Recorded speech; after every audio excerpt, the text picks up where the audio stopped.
ठंड में मिट्टी के नीचे बसा गरीब ससुराल। माघ का महीना आधा गुजर चुका था। ठंड काफी ज्यादा बढ़ चुकी थी, जिसे देखकर पड़ोसी अपने घरों में गर्माहट देने वाला सुख साधन चलाकर नरम गरम रजाई में बैठे हुए थे। वहीं गरीब दिनेश और काशी का परिवार ठंड का कहर झेल रहा होता है। हे भगवान, अब की बार तो बड़ी बेजोड़ की ठंड पड़ी है। माघ के महीने में ही इतनी कड़कड़ा कर ठंड गिर रही है, पता नहीं पूस के महीने में सर्दी आफत करेगी। 3-4 दिनों से मौसम काफी ज्यादा चेंज होने से सूरज भी मुंह नहीं दिख रहा था। वहीं आशा ठंडी मिट्टी के लेपन से चूल्हा पोत रही होती है, तभी जमीन के अंदर की मिट्टी ऊपर उभरी देखती है। अरे, कल ही तो मैंने इस जगह को मिट्टी से भरा था, आज फिर से चूहों ने मिट्टी खोद खोद कर बाहर निकाल दिया। एक तो इतनी ठंड में रोज रोज चूल्हा पोतने में हाथ पिघल जाते हैं, ऊपर से ये चूहे मिट्टी खोद देते हैं। दिन पर दिन रसोई मिट्टी में धंसती जा रही है। अरे आशा बहू, अभी तक तो चूल्हा ही पोत रही है। यहाँ सर्दी से आज तो बिछौना भी बर्फ की तरह ठंडा हो गया है, बिल्कुल गर्माई नहीं मिल रही। अब तो चाय पीकर ही थोड़ा राहत आएगा। तभी एक मोटा सा चूहा रसोई के जमीन में लगाए गड्ढे में से उछलता भागता हुआ सीधा बिस्तर पर से भागता है। दादी दादी, आपने देखा बिस्तर पर से कितना बड़ा सा मोटा सा चूहा गया? अरे बेटा, वो चूहा नहीं था बल्कि घुस था, घुस। और ये घुस जिस भी जमीन में गड्ढा लगाते हैं उस जमीन की नींव को कमजोर कर देते हैं। अरे ऊपर से हमारा तो ये मकान भी कितना पुराना और कच्चा हो चुका है। काशी की जमीन भी काफी अंदर धंसती जा रही है। इस मकान को मरम्मत की सख्त जरूरत है। दिनेश को मकान बनाने की बात करते सुनकर अब काशी कुड़कुड़ करने लगती है। हाजी, अभी एक तो वैसे ही घर में इतनी कंगाली छा रखी है कि पेट भरने को भी आफत हो रखी है, और तुम्हें मकान बनवाने की पड़ी है। अरे काशी, जब देखो तुम दाना पानी लेकर मुझ पर ही क्यों चढ़ जाती हो? और क्या गलत बोला मैंने? इस मकान को मरम्मत की जरूरत है। पहले ही भादों में छत टूट कर गिर चुकी है, और जिस हिसाब से ठंड में रोज रोज ओस गिर रही है, छत की घास भी सर्द गई होगी। दोनों के बीच में घर की कच्ची खराब हालत टूटी छत को लेकर काफी कहासुनी होती है। इतने में पड़ोसन शारदा मिठाई का डिब्बा लेकर चली जाती हैं। अरे कहाँ हो काशी बहन, ये लो लड्डू ले लो। अरे हे शारदा बहन, इतनी ठंड में तुम मेरे घर में चौखट पर क्यों खड़ी हो? अंदर तो आ जाओ, बहू चाय बना रही है, चाय पी करके जाना। तभी काशी के घर की दीवारों के अंदर जमीन में जाते गड्ढे लगे देखकर शारदा मुंह सिकोड़ लेती है। अरे नहीं नहीं बहन, मैं ऐसे किसी के घर का चाय पानी पीना पसंद नहीं करती। तुम जल्दी से लड्डू ले लो, मुझे बाकी घर में भी लड्डू बांटने जाना है। ओहो, मुझे तो बड़ी सर्दी सी लग रही है, पूरा रोम रोम सिहर गया। पता नहीं तुम्हारा परिवार इतनी ठंड में इस कच्चे झोपड़पट्टी में कैसे रहन सहन करता है। और तुम्हारे तो 2 बेटे हैं कमाने वाले, अब तो तुम मकान पक्का करवा ही सकती हो। शारदा काशी के घर की दुर्दशा देखकर भी जानबूझकर मकान पक्का करवाने को बोलबाजी मारती है, जिसे कंचन गुस्से से जवाब देती है। आंटी जी, अब क्या करें? हमारे पास आपके घर जितनी मोटी कमाई नहीं है ना। जब हमारे पास पैसा होगा तो हम भी अपने घर में काम लगवा लेंगे। काशी बहन, बुरा मत मानना, लेकिन तुम्हारी लड़की ना 1 नंबर की मुंहजोड़ है। जवाब तो इसके मुंह पर होता है। अरे मैं तो यहाँ अपने घर की खुशी में लड्डू बांटने आई थी। मेरे बेटे नितेश का रिश्ता लग गया, इसीलिए मैं तो तुम्हें यही सलाह दूंगी कि 2-4 लाख रुपए खर्च करके पहले मकान बनवा लो, फिर मैं तुम्हारे बेटे के लिए बढ़िया मोटी पार्टी देकर रिश्ता करवा दूंगी। अच्छा, मैं चलती हूँ। इतना बोलकर शारदा लड्डू देकर चली जाती है, लेकिन उसकी कही बात काशी के दिमाग में बैठ जाती है। भले ही शारदा के बोलने का तरीका थोड़ा कड़वा था, लेकिन बात उसने ठीक बोली है। आज की डेट में गरीब से गरीब लड़की वाला भी घर द्वार देखकर ही रिश्ता करता है। मैं तो कहती हूँ 2-4 लाख खर्च करके पहले मकान बनवा लेते हैं, उसके बाद हम प्रदीप की शादी धूमधाम से करेंगे। माँ, तुम भी किनकी कही बातों में आ रही हो? इन शारदा आंटी की तो आदत है, जहाँ कहीं मौका मिलता नहीं कि बस डींगे हाँकना शुरू कर देती हैं। और माँ जी, अब समय भी बदल चुका है। देवर जी का ऐसे कहीं रिश्ता करने से पहले हमें एक बार उनसे उनकी मर्जी भी पूछ लेनी चाहिए। क्या पता उनके जीवन में पहले से ही कोई लड़की हो। अरे इतनी देर हो गई, इंतजार करते करते पता नहीं अंजलि कहाँ रह गई, अभी तक नहीं आई। क्यों नहीं आई? ठंड में रोड पर खड़ा प्रदीप अपनी गर्लफ्रेंड अंजलि का वेट कर रहा होता है। सर्दी की वजह से पूरे सड़क पर सन्नाटा छाया हुआ था। तभी कोहरे में एक महंगी सी गाड़ी आते हुए दिखती है। गाड़ी का शीशा नीचे करते हुए अंजलि कहती है, प्रदीप, जल्दी से गाड़ी में आकर बैठ जाओ। अरे तो आ ही गई मेरी लेट लतीफ मोहतरमा जी। इस बंदे पर थोड़ा तरस तो खा लिया करो। इतनी कड़कड़ाती ठंड में पिछले 2 घंटे से तुम्हारा वेट कर रहा हूँ। थोड़ा और अच्छे तरीके से लेट लग जाती तब तक आती जब मेरी कुल्फी जम जाती सड़क पर खड़े होकर।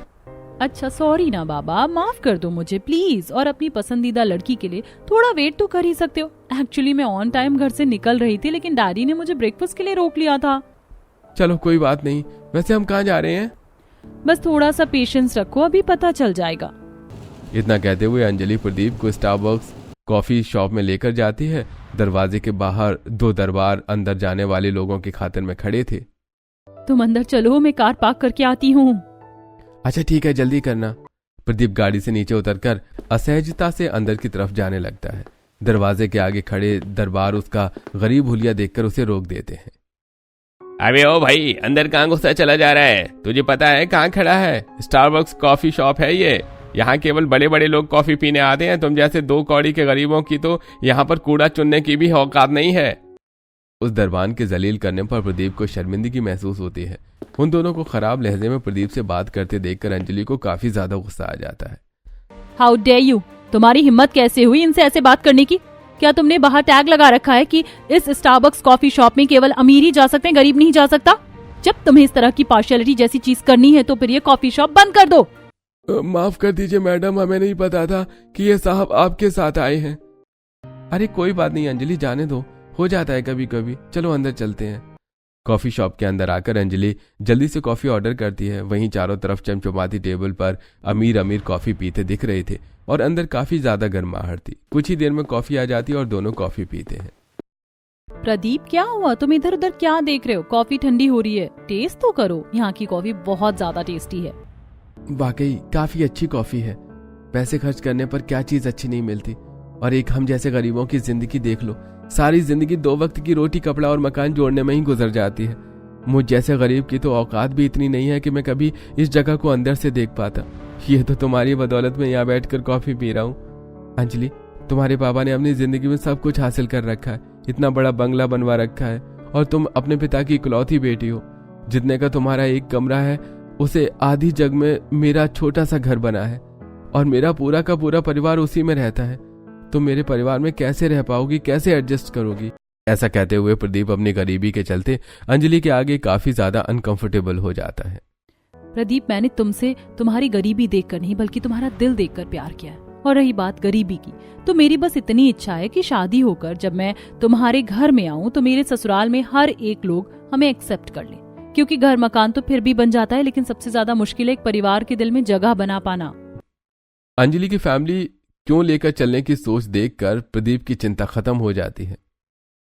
अंजलि, तुम जल्दी से अपने डैडी से हमारे रिश्ते को लेकर बात कर लो और मुझे भी बता देना कब मैं अपने परिवार को लेकर आ जाऊं। मैं आज ही डैडी से बात करती हूँ। दोनों कॉफी पीकर रेस्टोरेंट से जाने लगते हैं कि तभी 2 टेबल छोड़कर मीटिंग के लिए बैठा अंजलि का अमीर पिता हरीश उन दोनों को एक साथ में देखकर गुस्से से भरकर घर आता है। अजी बात क्या है, मैं देख रही हूँ आप जब से घर आए हैं कुछ भी बोल नहीं रहे हैं। और आज तो आपकी बिजनेस मीटिंग थी, मीटिंग अच्छी नहीं गई क्या? मीटिंग छोड़कर आया हूँ। मैंने अंजलि को एक 2 कौड़ी के गरीब लड़के के साथ कॉफी शॉप में देखा है।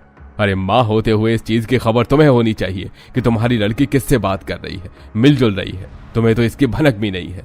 मैंने सारा जीवन लगाकर ये दौलत, शोहरत, इज्जत कमाई है, ये बिजनेस खड़ा किया है। दिन को दिन नहीं समझा, रात को रात नहीं समझा। कभी भी मैंने अंजलि को बेटे से कम नहीं समझा, लेकिन मैंने कभी ख्वाब में भी नहीं सोचा था कि वो एक 2 कौड़ी के लड़के से दिल लगा लेगी। हरीश गुस्से में ऐसा बोल रहा होता है कि तभी अंजलि घर में आते हुए उसकी बातें सुन लेती है। कौन था वो 2 कौड़ी का गरीब लड़का? पापा, मैं आपको अपने और प्रदीप के बारे में बताने वाली थी। पापा, प्रदीप बहुत अच्छा लड़का है, मैं उससे बहुत प्यार करती हूँ। अंजलि, तुम्हें क्या लगता है कि वो 2 टके का लड़का तुम्हें खुश रख पाएगा? केवल प्यार से पेट नहीं भरता। जिस जगह में उसका परिवार रहता है वो कितनी गंदगी है।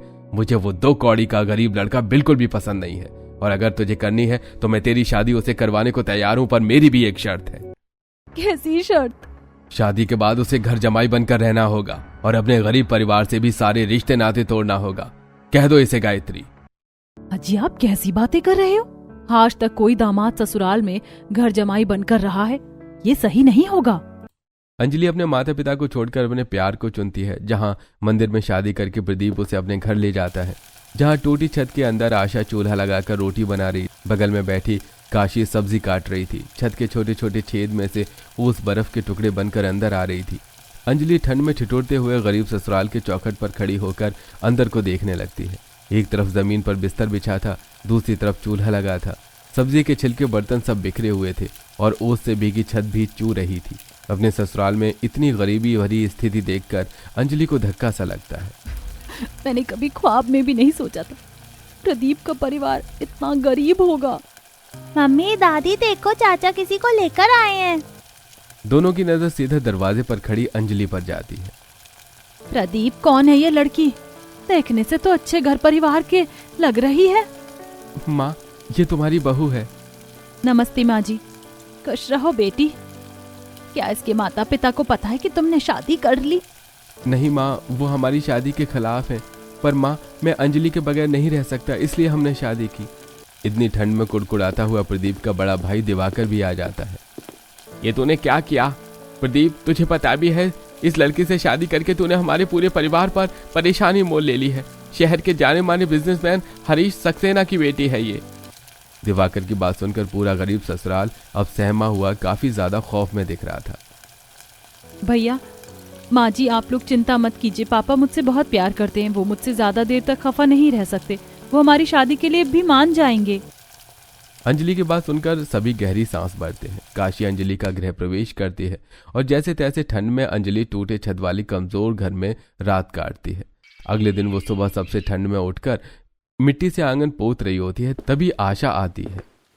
देवरानी जी, आप रहने दीजिए। आपको आंगन की लिपाई करने को किसने कहा था? मैं हूं ना। पर दीदी, अब मैं भी इस घर की बहू हूँ और बहू होते हुए इस घर को संवार कर सहेज कर रखना मेरा धर्म है। आशा भाभी, चलिए जल्दी से चलकर लकड़ी चुनकर लेकर आते हैं। कंचन, आशा दीदी, आप दोनों कहाँ से लकड़ी लेकर आएंगे? मैं भी आपके साथ चलती हूँ। भाभी, हम जंगल से लकड़ी बीन कर लाते हैं, तब जाकर खाना बनता है। चलिए दीदी, मैं भी आप दोनों के साथ जंगल चलती हूँ।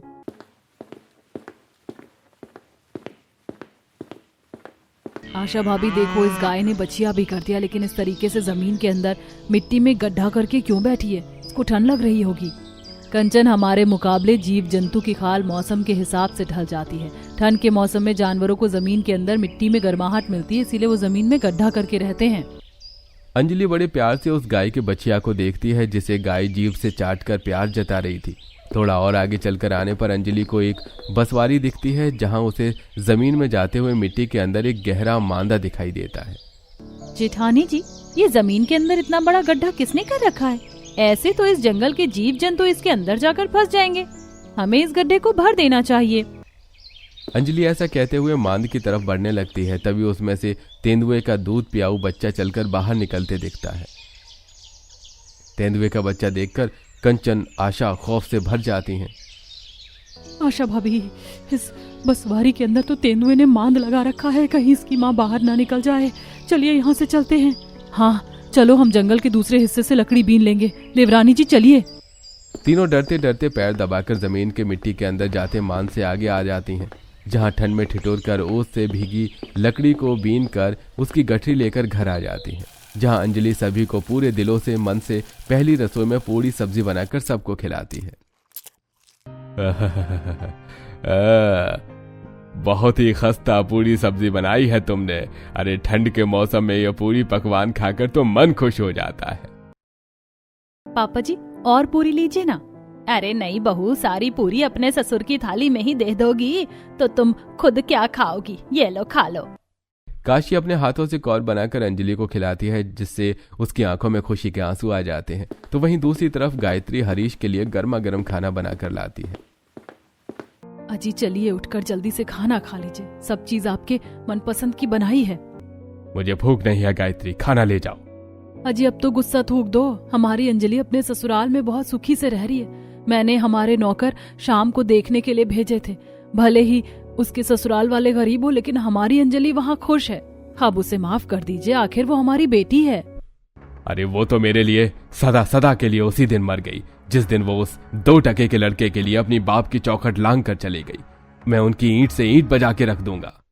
अपनी झूठी शान और इज्जत में चूर होकर हरीश अपनी अमीरी के दम पर दाव पेच लगाकर गरीब ससुराल वालों से उनकी जमीन जब्त कर लेता है।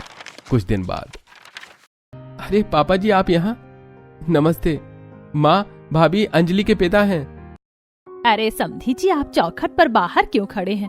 भीतर तो आइए। आशा बहू जल्दी से नाश्ते पानी की व्यवस्था करो। तभी ठंड में थरथराते हुए अंजलि घास लेकर आती है। पापा, आप यहाँ पर? मुझे पता था आप ज्यादा दिन मुझसे नाराज नहीं रहेंगे, मुझे माफ कर देंगे। अंजलि मेरी बच्ची, ये ख्याल रखा है तुम लोगों ने मेरी बेटी का? आज तक उसने खुद से एक गिलास पानी भी नहीं पिया और तुम लोगों से इतनी ठंड में घास मंगवा रहे हो। मैं अपनी बेटी को हमेशा के लिए लेने आया हूँ। अरे बस कीजिए, आप अंजलि के पिता हैं इसलिए मैं आपकी इज्जत कर रहा हूँ। आप मेरे ही घर पर खड़े होकर मेरे परिवार का अनादर कर रहे हैं। अरे बरखुरदार, जिस जगह इस वक्त तुम खड़े हो वो जमीन अब मेरी है, क्योंकि मैंने इस जमीन को दुगना पैसा देकर खरीद लिया है। इस ठंड के मौसम में मैंने भी तुम लोगों को दर दर की ठोकर नहीं खिलाई तो देखना।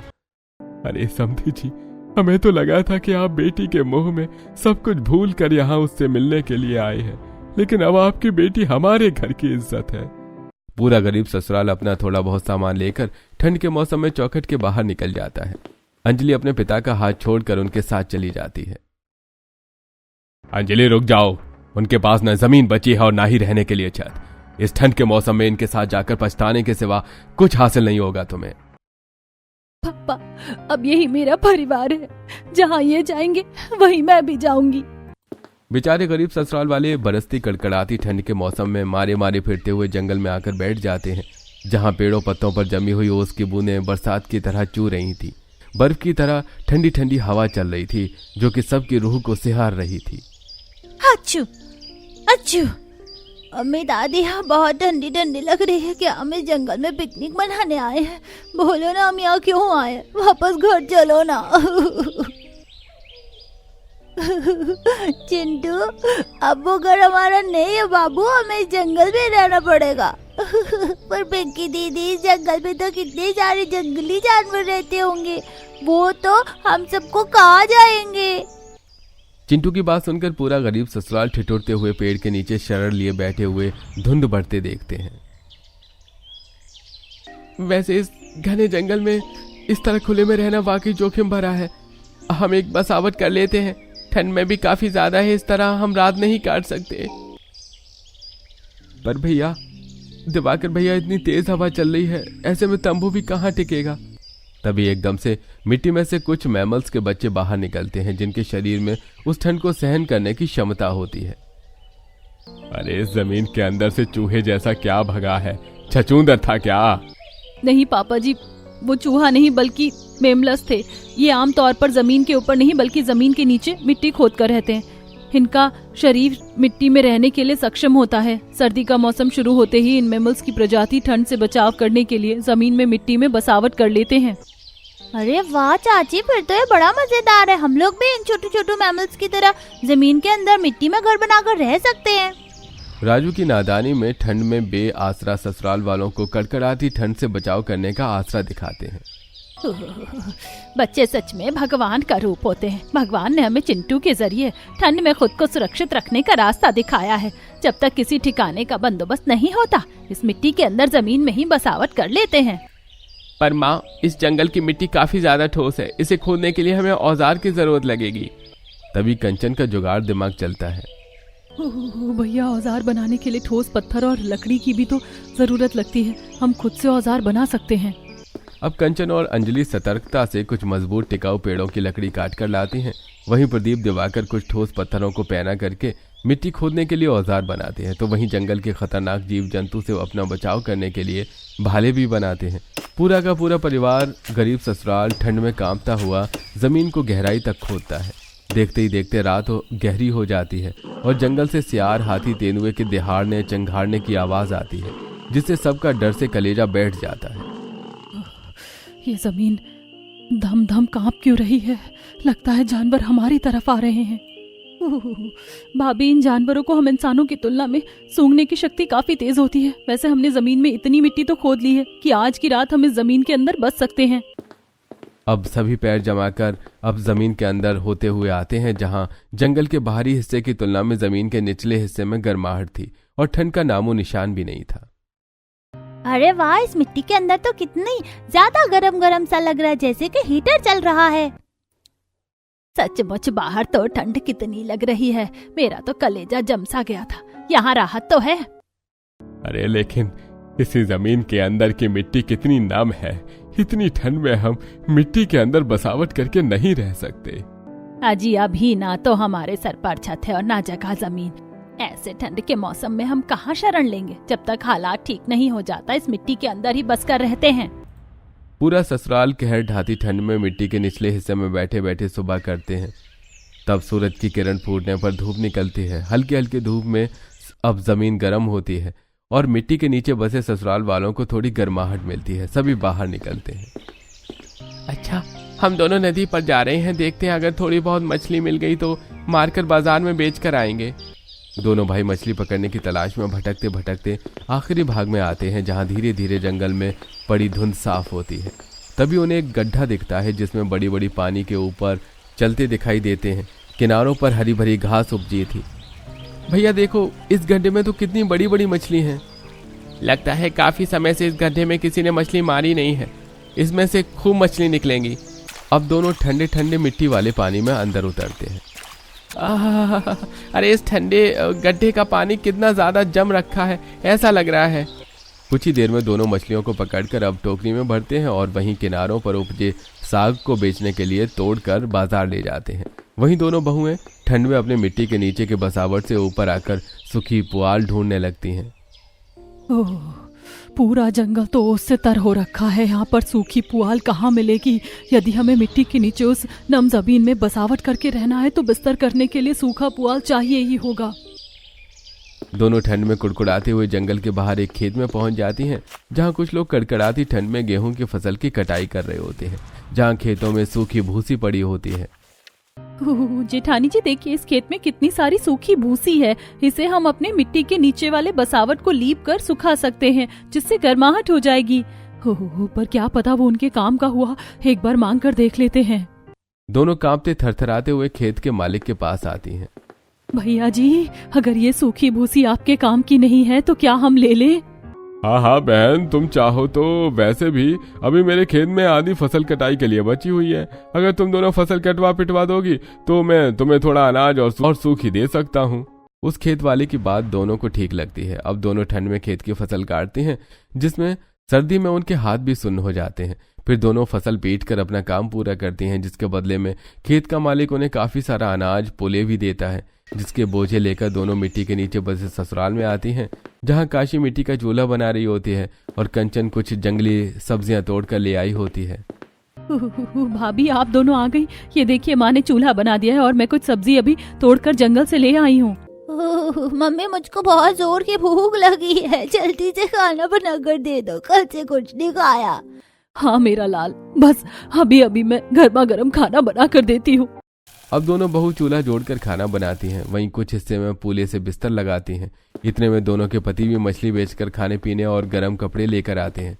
इसी तरह कुछ समय बीत जाता है। गरीब ससुराल वालों का ठंड में मिट्टी के नीचे बसावट करके रहन सहन जारी था।